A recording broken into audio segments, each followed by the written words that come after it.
Assalamualaikum warahmatullahi wabarakatuh. Bismillah, alhamdulillah, wassalatu wassalamu ala rasulillah wa ala alihi wa ashabihi wa mawalah. Wala hawla wala quwata illa billah. Asyhadu an la ilaha illallah wahdahu la syarikalah wa asyhadu anna Muhammadan abduhu wa rasuluhu la nabiyya ba'dah. Allahumma shalli wa sallim ala sayyidina Muhammad wa ala alihi wa ashabihi ajma'in. Subhanaka la ilma lana illa ma 'allamtana innaka antal alimul hakim. Kaum muslimin yang dirahmati Allah Subhanahu wa ta'ala, tidak semua galau itu bermakna negatif. Bahkan kita bisa mengelola rasa galau itu menjadi energi yang positif.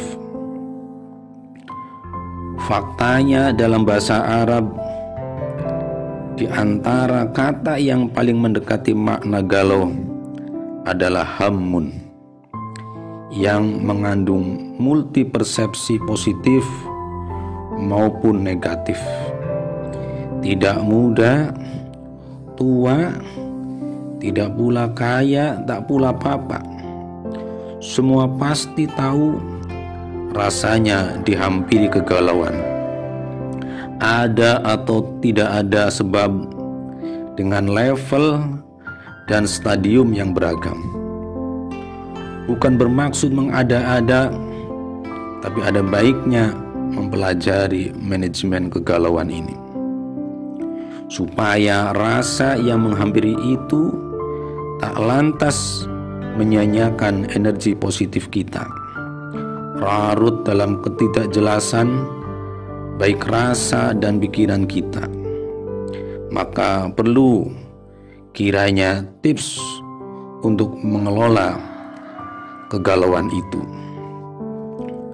Yang pertama, kita harus tahu dari mana galau itu berasal. Jangan terkejut kalau mendengar bahwa galau itu adalah pesan kebaikan Allah Subhanahu wa ta'ala kepada kita. Simak saja sabda baginda Rasulullah SAW, "Ma yusibul muslim min nasabin wala wasabin wala hammin wala khuznin wala adhan wala ghammin hatta syaukah yushakuha illa kaffaruhullahu biha min khotoyahu." Tidaklah menimpa seorang muslim berupa kelelahan, rasa sakit, kesusahan, kesedihan, gangguan, dan kegalauan, hingga duri yang menancapnya, kecuali Allah Subhanahu wa ta'ala mengampuni kesalahan-kesalahan karenanya. Jadi jelas dari mana, untuk siapa, dan untuk apa sebenarnya galau itu. Jawabannya adalah dari Allah Subhanahu wa ta'ala untuk kita, agar terhapus dosa-dosa kita. Maka yang perlu disadari adalah, jika kita merasa galau, hendaklah evaluasi diri kita. Berarti dosa kita masih bertumpuk, dan memang fitrahnya begitu, bahwa orang yang berbuat dosa akan diliputi rasa bersalah, dan rasa bersalah ini pada gilirannya mewariskan kegalauan. Setidaknya jika kita memahami proses ini, atau manakala tiba masanya kegalauan datang, maka tersenyumlah sembari menengadah kepada Allah Subhanahu wa ta'ala, agar sekiranya Allah Subhanahu wa ta'ala membimbing kepada kita.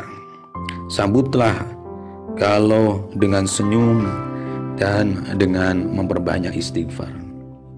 Rasulullah SAW mengajarkan kepada kita, man lazimal istighfar ja'alahullahu lahu min kulli hammin faraja. Barang siapa melanggengkan istighfar, maka Allah jadikan untuknya jalan keluar pada setiap kegalauan.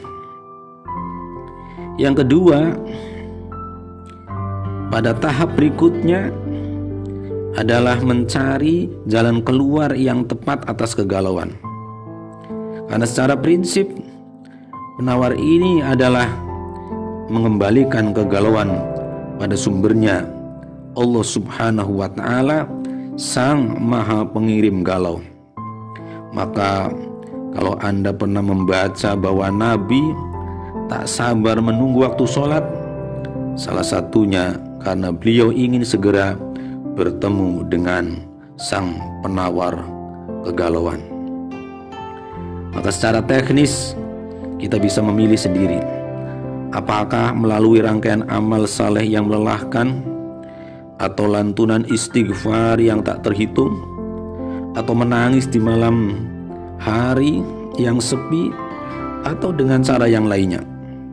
Tidakkah kita mendengar kisah Umar bin Khattab radhiyallahu an yang terkenal garang itu? Beliau memiliki serupa goresan di pipi akibat jalur bekas air mata yang tidak bisa hilang karena meratapi kegalauan kepada Allah Subhanahu wa Ta'ala. Yang ketiga, mestinya kita perlu meningkatkan level kegalauan. Loh kok bisa? Coba perhatikan betapa para nabi sering dikisahkan termenung dalam kegalauan. Nabi Nuh alaihissalam curhat sesurat penuh menumpahkan kegalauannya di dalam Al-Quran. Nabi Musa alaihissalam sampai akhir hayatnya masih didera galau tak berkesudahan. Bahkan Nabi kita, Nabi Muhammad SAW, justru menerima wahyu di masa puncak kegalauannya. Maka kalau kita lihat kegalauan para nabi adalah karena memikirkan nasib umatnya, bukan karena kepentingan pribadi. Sungguh inilah kegalauan yang berkualitas. Jadi mulailah memetakan kegelisahan sekaligus mengidentifikasi penyebab kegalauan. Perkara apa saja yang bisa mewariskan kegalauan diri? Jika ia ternyata problem-problem pribadi, maka itu merupakan peringatan dari Allah Subhanahu wa Ta'ala. Bisa jadi karena dosa-dosa kita yang masih berderet, sekaligus pertanda rupanya hidup kita masih terlampau egois. Bersyukurlah dengan galau itu. Semoga dosa-dosa kita terhapus dan dihapus oleh Allah Subhanahu wa Ta'ala. Namun hendaknya kita mulai berpikir untuk meningkatkan level kegalauan, yaitu galau memikirkan problematika umat, masalah keumatan. Kalau sudah begitu, saya, Anda, dan kaum muslimin semuanya adalah para pewaris Nabi yang tinggal sejengkal jaraknya dengan mereka. Mudah-mudahan ada manfaatnya. Astagfirullahaladzim. Wallahul muwaffiq ila aqwamit thoriq. Assalamualaikum warahmatullahi wabarakatuh.